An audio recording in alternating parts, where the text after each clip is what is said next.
Hello guys! So ngayon ay babalik tayo ng San Pedro, Laguna, sakay ang series bus.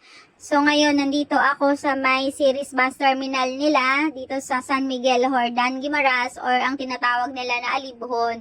Ayan guys ay yung new site market nila. Then sa tapat lang niya nandoon ang series bus terminal located.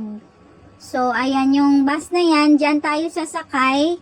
Nakaschedule yan umalis ng alas 8 in punto ng umaga. So, yan. Ay, dyan ka rin pala guys, kukuha ng ticket mo ha.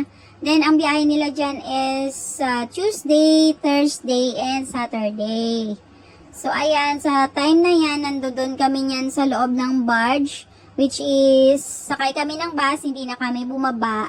Tapos, 30 minutes lang guys, ang biyahe from Hordan Port to Iloilo Port. So, di ba napakabilis lang?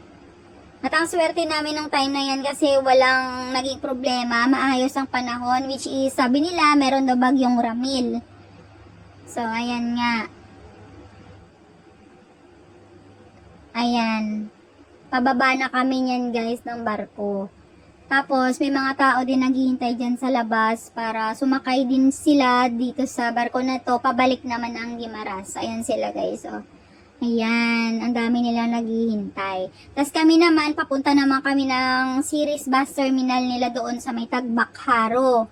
So, doon, magpipick up naman sila ng iba pang pasahero. Kasi pinupuno yan guys yung bus.